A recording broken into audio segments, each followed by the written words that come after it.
عليه وسلموا تسلیما۔ سب حضرات پیار محبت سے درود شریف پڑھیں۔ اللہم صلی علی محمد وعلی آل محمد کما صلیت علی ابراہیم وعلی آل ابراہیم انک حمید مجید۔ اللہم بارک علی محمد وعلی آل محمد کما بارکت علی ابراہیم وعلی آل ابراہیم انک حمید مجید۔ حضور آئے تو سر آفرینش پا گئی دنیا، حضور آئے تو سر آفرینش پا گئی دنیا، اندھیروں سے نکل کر روشنی میں آ گئی دنیا۔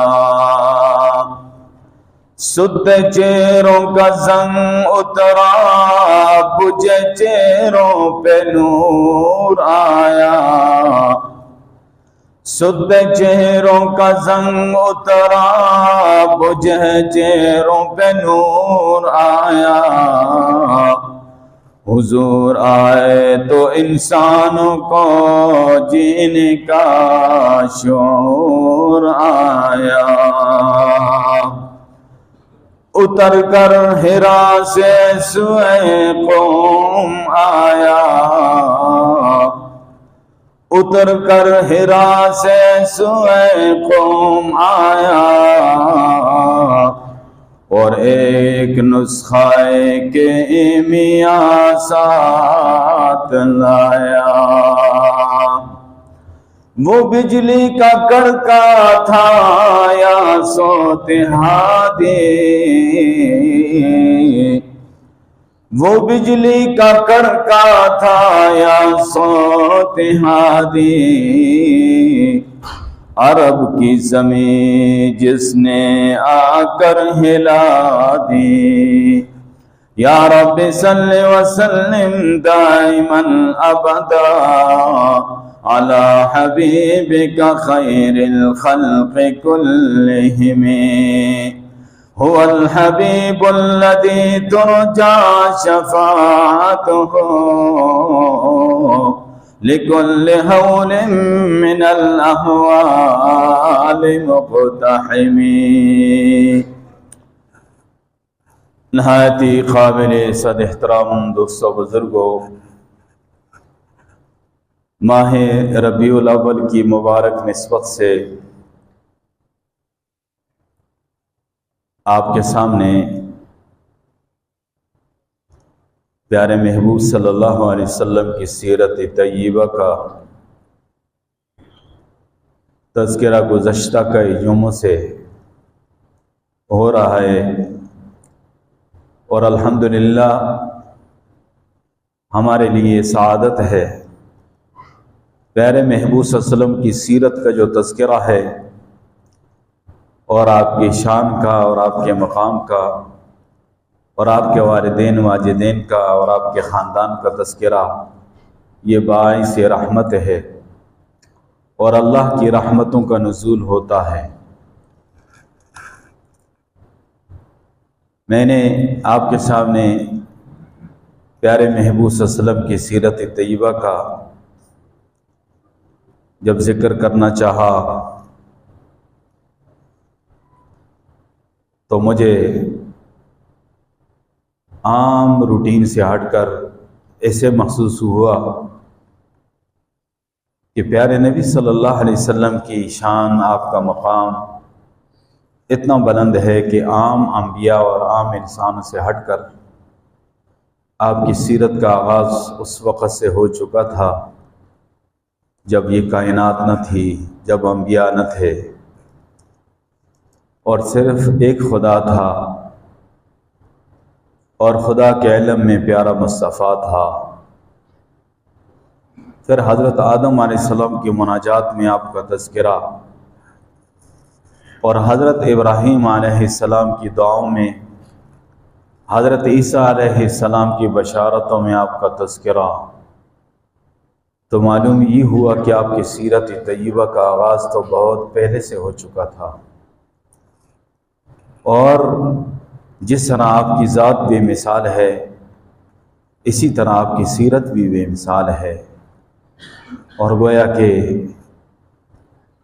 خدا اپنی خدائی میں وحدہ لا شریک ہے، تو مصطفیٰ اپنے مصطفائی میں وحدہ لا شریک ہے۔ میں نے گزشتہ جمعے میں آپ کے دادا جان کا تذکرہ کیا، اور پھر انہوں نے جو زمزم کا کنواں تھا جس کو بند کر دیا گیا تھا، اس کی کھدائی کی، اور اس حوالے سے ان کا ایک بیٹا تھا اس وقت ان کے ساتھ، حارث، تو انہوں نے جو نظر مانی کہ اللہ میرے 10 بیٹے ہوئے اور میرے ساتھ کام کاج کے قابل ہو گئے تو ان میں سے ایک بیٹے کو تیرے لیے قربان کر دوں گا، اور انہیں اپنی تنہائی محسوس ہونے لگی، کیونکہ اس عظیم عمل میں جو کہ خواب کے ذریعے سے ان کو حکم دیا گیا، وہ مقام بتایا گیا، ان کی رہنمائی کی گئی تھی، وہ کام تو انہوں نے کرنا تھا، تو قریش کی مخالفت اور تنہا وہ اور ان کا ایک بیٹا، اللہ نے ان کی دعا کو قبول کیا کہ وہ مستجاب الدعوات تھے، اور اللہ نے ان کو 10 بیٹے دیے، اور ایک روایت میں زیادہ بیٹوں کا بھی ذکر آتا ہے، احتیاطاً عرض کر رہا ہوں۔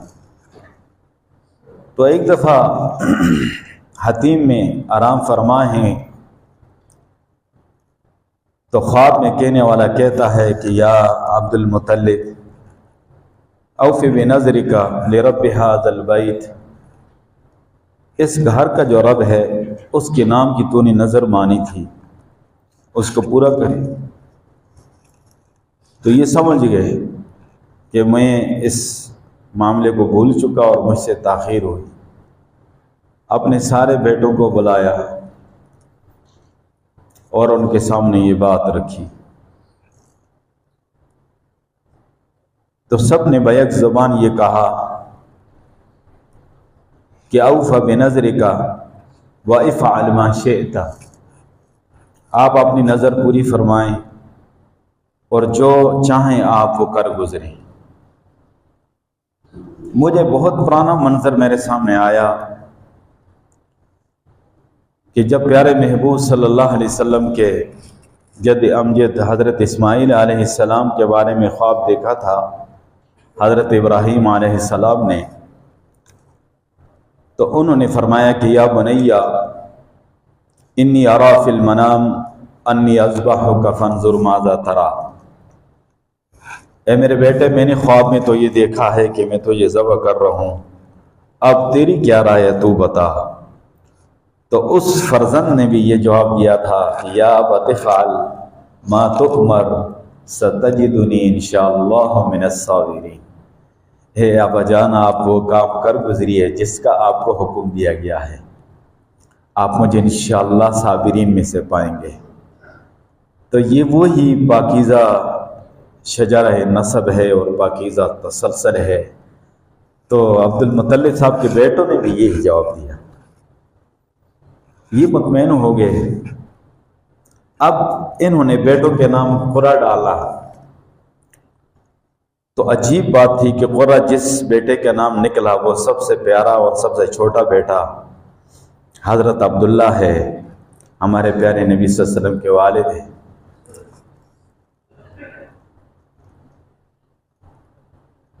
تو ظاہر ہے انہوں نے وہ فیصلہ تو کرنا تھا، اور حضرت عبداللہ نے بھی اپنے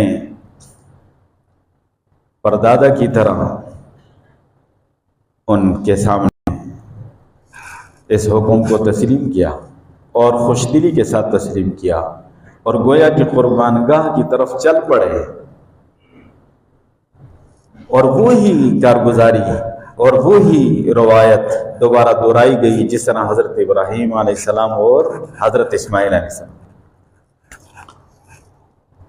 لیکن یہاں معاملہ تھوڑا مختلف تھا. جب خاندان کو پتہ چلا تو سارا خاندان مخالفت میں آ گیا. حضرت عبداللہ کے بھائی بھی کہتے تھے ہمیں قربان کر دیں، لیکن حضرت عبداللہ کو نہیں. یہ سب کا پیارا تھا، سب کا چاہتا تھا، اور سب سے زیادہ حسن و جمال والا تھا. بہنوں نے جب سے سنا تو ان کا رونا ہی نہیں بند ہو رہا ہے. ننیال نے سنا تو انہوں نے کہا کہ ہم تو یہ نہیں ہونے دیں گے. آپ کو میری آواز سمجھ آ رہی ہے؟ آواز سب کو سمجھ آ رہی ہے؟ ہمارا کوئی سسٹم چینج ہوا ہے؟ مجھے کچھ یقین نہیں آ رہا کہ آپ کو سمجھ آ رہی ہے. تو مطلب یہ ہے کوئی بات سمجھ آئے آپ کو. اور میں جو بات کرتا ہوں ہر جمعے میں تو الحمدللہ ایک بنیاد پہ کرتا ہوں، اور ایک روایتی میرا خطاب نہیں ہوتا ہے. تو ننہال والے بھی اس کے لیے تیار نہیں. خواجہ صاحب نے اللہ کی بارگاہ میں ہاتھ اٹھا دیے. وہ مستجاب الدعوات تھے، ان کی دعا قبول ہوتی تھی کہ اللہ اس کے لیے کوئی حل نکال دے. اللہ نے ان کے ذہن میں ڈالا کیسے کرے کہ ایک طرف 10 اونٹ ہوں، دوسری طرف حضرت عبداللہ ہوں. قرعہ ڈالیں تو جس کے نام قرعہ نکلے گا تو پھر اس کا فیصلہ آپ نے کرنا ہے. اب جب 10 اونٹ ایک طرف اور حضرت عبداللہ دوسری طرف، اس وقت ایک انسان کی دیت یا خون بہا یا فدیہ کہہ لیں وہ 10 اونٹ تھے. تو 10 اونٹ ایک طرف اور حضرت عبداللہ دوسری طرف. تو قرعہ میں نام حضرت عبداللہ کہا گیا.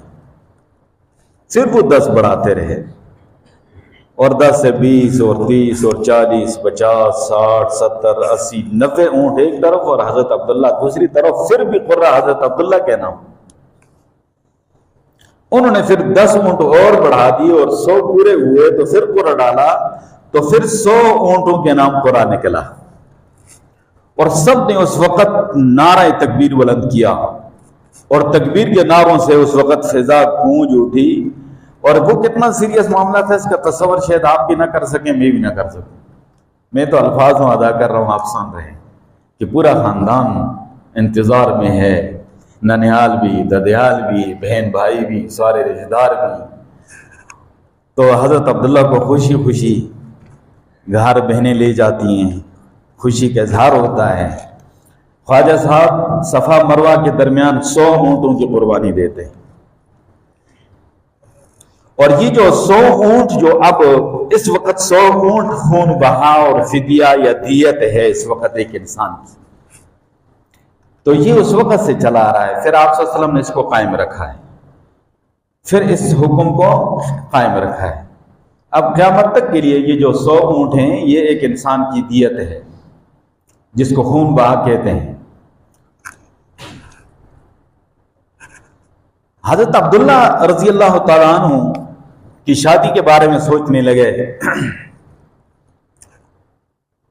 تو یہ بات تو میں آپ کو بتاؤں کہ پیارے محبوب صلی اللہ علیہ وسلم کا نور نبوت جب مختلف پاکیزہ پشتوں سے، صلبوں سے، مبارک اور پاکیزہ پیٹوں سے یہ نور نبوت منتقل ہوتے ہوتے آپ صلی اللہ علیہ وسلم کے قریب کے اجداد تک پہنچا تو ان کے اندر اللہ تبارک و تعالیٰ نے اتنی وجاہت رکھی کہ عبد مناف کہ پیشانی پہ جب یہ نور نبوت پہنچتا ہے تو ان کا چہرہ اتنا چمکتا تھا کہ انہیں قمر البطحا کہا جاتا تھا. اور پھر ہاشم کے چہرے پہ اتنی وجاہت تھی کہ یہود و نصارہ کے علماء ان کے ہاتھوں کو چومتے تھے. اور قیصر روم نے اپنی صاحبزادی کا نکاح جو ہے اس کا پیغام دے دیا، لیکن انہوں نے فرمایا نہیں، ہمارے نکاح اس طرح نہیں ہوتے. یہ ایک پاکیزہ سلسلہ ہے، اس میں پہلے بات کر چکا ہوں. پھر عبد المطلب صاحب جب یہ نور نبوت ان کی طرف منتقل ہوتا ہے تو ان کو اللہ نے اتنی وجاہت عطا فرمائی اور اللہ نے ان کو یہ سعادت عطا فرمائی کہ ان کی دعا قبول ہوتی تھی. اور خواب کے ذریعے سے ان کی رہنمائی ہوتی تھی، جس طرح زمزم کے حوالے سے میں نے آپ کو بتایا۔ اور پھر اس سے پہلے پیارے محبوب صلی اللہ علیہ وسلم کی ولادت بسعادت کے حوالے سے بھی انہوں نے خواب دیکھا تھا۔ اور پھر سخاوت ان کی اتنی تھی کہ اڑتے ہوئے پرندوں کو وہ غذا پہنچاتے تھے، اور مستجاب الدعوات اتنے تھے کہ بارش نہیں ہوتی تھی تو شبیر پہاڑ پہ لوگ لے جا کر ان سے دعا کراتے، اللہ رحمت کی بارش برساتے تھے۔ اور خواجہ عبد المطلب صاحب نے بت پرستی سے منع کیا، کبھی بت پرستی نہیں کی، شرک سے منع کیا، کبھی شرک نہیں کیا، اور بچیوں کو زندہ درگور کرنے سے منع کرتے تھے، اور ننگا طواف کرنے سے منع کرتے تھے۔ اور انہوں نے جو بھی اس وقت حکم دیا اللہ نے اسی حکم کو نافذ فرمایا آگے۔ تو اب نور نبوت حضرت عبداللہ کی طرف منتقل ہوا تو ان کے حسن و جمال کا کیا کہنا، ان کے حسن و جمال کا چرچا تھا، اور ہر خاندان کے عرب کے لوگ کہتے تھے کہ ہماری بیٹی سے نکاح کر لیں۔ لیکن یہ نکاح جو ہیں ان کے، یہ فرش پہ نہیں عرش پہ ہوا کرتے تھے۔ یہ پاکیزہ ایک شجرہ نسب تھا، پاکیزہ ایک سلسلہ تھا، اور یہ امانت اللہ نے ان مقدس سلسلوں سے گزار کر یہاں پہنچانی تھی۔ تو حضرت عبداللہ کا حسن جمال اتنا زیادہ کہ ان پہ حضرت یوسف علیہ السلام کی طرح کی آزمائش بھی آئی، اور ایک آسمانی کتابوں کی عالمہ تھی، تورات انجیل کی عالمہ فاطمہ بنت مرہ، تو انہوں نے بہت کوشش کی کہ میرے ساتھ نکاح ہو جائے، اور یہاں تک کہ انہوں نے حضرت عبداللہ کو 100 اونٹ دے کر اس کی پیشکش بھی کی، لیکن حضرت عبداللہ رضی اللہ تعالیٰ عنہ کے مبارک اور پاکیزہ سلب سے اللہ کے آخری نبی پیدا ہونے والے تھے، اللہ نے ان کی حفاظت فرمائی۔ یوسف علیہ السلام کی اللہ نے اس لیے حفاظت فرمائی کہ وہ نبی بننے والے تھے، حضرت عبداللہ کی اللہ نے اس لیے حفاظت فرمائی کہ وہ آخری نبی امام الانبیاء کے باپ بننے والے تھے، اس لیے اللہ نے ان کی حفاظت فرمائی۔ اور وہ خاتون جو تھی جس نے ان کو جو ہے تو اس طرح کی بات کہی اور اس طرح کی دعوت دی، تو اس کے جواب میں ان نے اس وقت کچھ اشعار کہے تھے، تو وہ آج بھی موجود ہیں۔ اما الحرام فالممات دونہ، حرام فعل کرنے سے بہتر ہے کہ انسان مر ہی جائے، والحل لا حل فاستبینہ، ایسا کام کیسے حلال ہو سکتا ہے جس کو میں ذکر لوگوں کے سامنے نہ کر سکوں، جس کو میں بیان نہ کر سکوں۔ اللہ اکبر۔ فَكَيْفَ بِالْأَمْرِ الَّذِي تَبْغِينَهُ، جس نے آج اس کام کی تو طلبگار ہے وہ مجھ سے کیسے ممکن ہے۔ يُحْمَ الْكَرِيمُ عِرْضَهُ وَدِينَهُ، شریف آدمی اپنے عزت کی بھی حفاظت کرتا ہے، اپنے دین کی بھی حفاظت کرتا ہے۔ بنو زہرہ میں ان کا رشتہ طے ہوا، پاکیزہ قبیلہ ہے، بڑی شرافت والا قبیلہ ہے، اور انتخاب یہ ہے کہ اس قبیلے میں سے حضرت آمنہ سے ان کا نکاح ہوتا ہے۔ میں کبھی سوچتا ہوں کہ اللہ نے اپنے محبوب صلی اللہ علیہ وسلم کے خاندان میں اسے انتخاب کر کے اللہ نے ساروں کو چنا ہے، اور چنتے چنتے عبد المطلب تک، عبد المطلب کے کتنے سارے بیٹے ہیں، ان سب میں سے حضرت عبداللہ کو حضرت عبداللہ کے ساتھ، اور پھر بنو زہرہ میں سے حضرت آمنہ، اور یہ امانت حضرت آمنہ کے گود میں اور اللہ نے پہنچانی تھی کہ وہ امانت اللہ نے وہاں پہنچائی۔ مبارک ہو کہ دور راحت و آرام آ پہنچا، مبارک ہو کہ دور راحت و آرام آ پہنچا، نجات دائمے کی صورت میں اسلام آ پہنچا، مبارک ہو کہ رحمت للعالمین تشریف لے آئے، جناب رحمت للعالمین تشریف لے آئے، بسط انداز یکتائی بغایت شان زیبائی، بسد انداز یکتائی بغایت شان زیبائی، امی بن کر امانت آمنہ کی گود میں آئی، امی بن کر امانت آمنہ کی گود میں آئی۔ اللہ نے بنو زہرہ میں سے آمنہ کا انتخاب کیا، عبد المطلب کے بیٹوں میں سے عبداللہ کا انتخاب کیا، اور رضاعت کی باری آئی تو ساری خواتین میں سے حلیمہ سعدیہ کا انتخاب کیا۔ یہ اللہ کا انتخاب ازل سے تھا۔ حضرت عبداللہ کی شادی ہو جاتی ہے اور 2.5-3 مہینے گزرتے ہیں کہ آپ ایک تجارتی سفر پہ شام کی طرف چلتے ہیں، اور واپسی پہ مدینہ طیبہ پہنچتے ہیں تو قافلہ پہنچتا ہے، آپ بیمار ہو جاتے ہیں، اور اتنے بیمار ہو جاتے ہیں کہ چلنے پھرنے کے قابل نہیں رہتے۔ قافلہ ان کو، وہ اپنے والد کے جو رشتہ دار تھے بنو نجار، وہاں پر ان کا قیام ہوا اور قافلہ آ گیا۔ جب قافلہ پہنچا تو حضرت عبداللہ کا انتظار تو سب کو تھا، حضرت آمنہ حضرت عبداللہ کی امانت اٹھائے انتظار میں تھی، لیکن حضرت عبداللہ تو نہیں آئے۔ قافلے والوں نے بتایا، خواجہ صاحب نے بڑے بیٹے حارث کو بھیجا کہ فوراً جاؤ، ان کی تیمارداری کرو، خدمت کرو، علاج کرو، لے کر آؤ۔ حارث مدینہ پہنچتا ہے تو حضرت عبداللہ بہت آگے جا چکے ہیں، اور وہاں جا چکے ہیں جہاں سے پھر واپس کوئی نہیں آتا۔ یہ وہاں سے پریشانی کے عالم میں کھڑے کھڑے واپس آتے ہیں، اور آ کر یہ غم کی خبر سناتے ہیں تو بنو ہاشم میں صف ماتم بچھ جاتا ہے، گہرام برپا ہو جاتا ہے۔ اور اس حضرت آمنہ پہ کیا گزری، ان کے شیشہ دل پہ کیا گزری کہ وہ چند دنوں کی جو سہاگ تھی وہ لٹ گئی، ان کا چند دنوں کا گلستان اجڑ گیا۔ ان پہ کیا گزری، اس وقت انہوں نے جو الفاظ کہے تھے آج وہ موجود ہیں۔ افا جانب البطحاء من آل ہاشمی،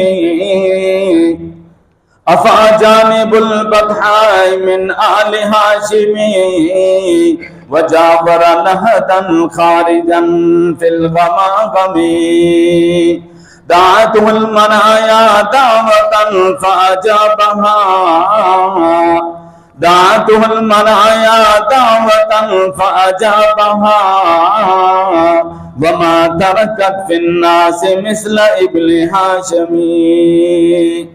ایک عاشق رسول نے اس کا ترجمہ پنجابی میں کیا ہے تو ٹائم نہیں ہے، میں اسی پہ اکتفا کرتا ہوں۔ صبح جا کے یسرب دے اندر تے کر گیا بطحا خالی، اس کا مفہوم ہے جو اشعار عربی میں ہے۔ صبح جا کے یسرب دے اندر تے کر گیا بطحا خالی، قبر دمکی بڑھیا ہوں قباغ میرے دمالی، قبر دمکی بڑھیا ہوں باغ میرے دمالی، موت بلایا تے ہویا حاضر ہوں اس کی تھی تیاری، موت بلایا تے ہویا حاضر ہوں اس کی تھی تیاری، اس ورگا کوئی مل سی نہیں بیٹھ برادری ساری، وما ترکت فی الناس مثل ابن ہاشمی، وہ ہاشم کے بیٹے کی طرح لوگوں میں کوئی نہیں۔ یہ حضرت آمنہ کا گویا کہ مرثیہ تھا۔ تو انشاءاللہ کہ اس بات کو آگے بڑھائیں گے۔ اللہ تعالیٰ ان مقدس ہستیوں کی محبت ہمیں نصیب فرمائے۔ ابھی تو پیارے محبوب قیامت سے پہلے کا ذکر کر رہا ہوں، انشاءاللہ آئندہ پیارے محبوب قیامت کا ذکر ہوگا۔ وآخر دعوانا الحمد۔